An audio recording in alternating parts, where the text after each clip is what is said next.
Hello, welcome back. This is episode 2. I am the Marcane, and this is the Marcane is a Mystic. Welcome on my journey.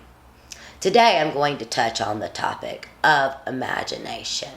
Imagination played a key role in my childhood. Between my brothers and my sisters and my cousins, it was a very big thing. We were from a poor family, so we didn't get all the latest gadgets. So we used our imaginations to take us to places and do things that we wouldn't maybe have done if we had those gadgets that other people could get. Instead, we played. We played a lot, and we played hard.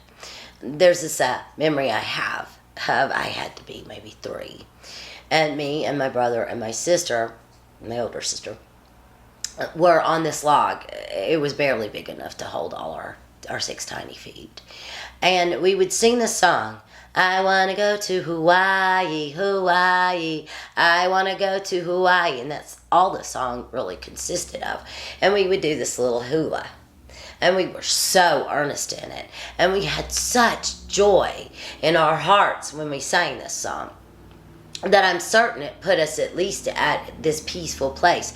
That was like our happy place, apparently. I'm not sure where we got the idea that we wanted to go to Hawaii, but we did. We wanted to go to Hawaii. And that was really fun.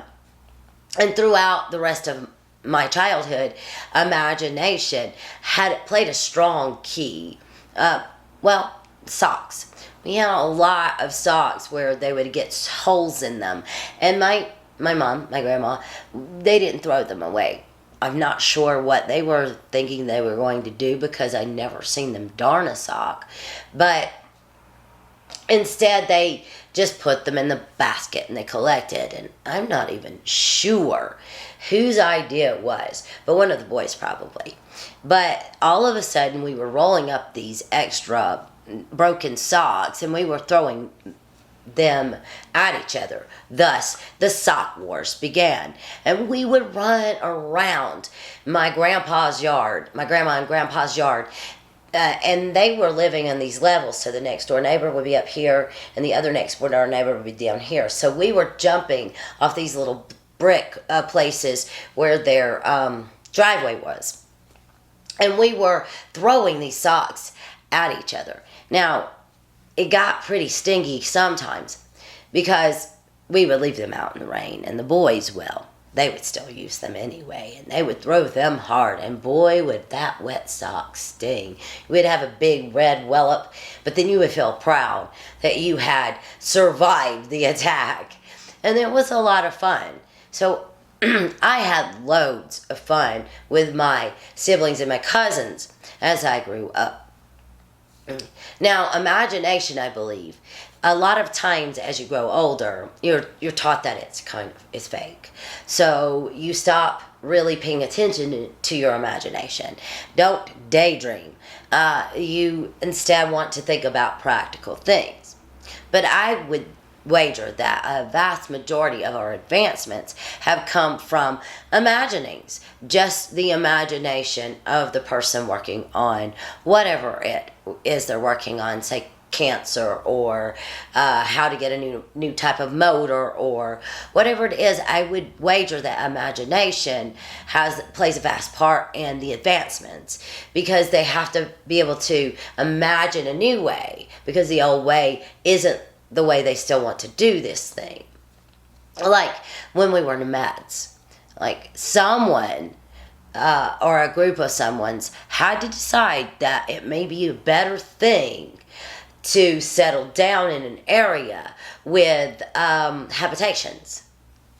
Now, then that would take some doing. Once they have decided that they could do something like that, they had to imagine how they would do it, the area they would do it in, how to create the structures that they lived in.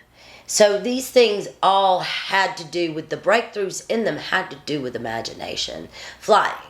You had to imagine you could fly. They had to imagine they could get off the ground before they could make a plane that could do so. Really imagining it to be so, or be able to do so, imagining that it's possible, leads to you working on it. Now, whether or not you ever achieve every imagining or not, the ticket is to keep imagining. It will lead to some breakthroughs in your own life. I think that the imagination has been laid fallow in a lot of people, and that causes harm in their lives. They need that outlet, that creative outlet, to feel like they are making advancements in themselves. Because frankly, especially when you're dealing with people who are in the blue-collar work or the lower middle class, their work can be mind-numbing, it can be soul-numbing, and it can be hard to stomach. So we need some kind of therapeutic outlet, some ability to create and imagine a world where you're stronger for what you've done. You're stronger for your job, you're stronger for your family, and then it will follow through that you are. And like most of my life, I've been happy. Now, on this channel, you may hear about some of the troubles that I've had, but I remember my life as being happy, because I have been. You can have troubles and still have a happy life. You can still see hope through all the pain. You can see that rainbow through the rain.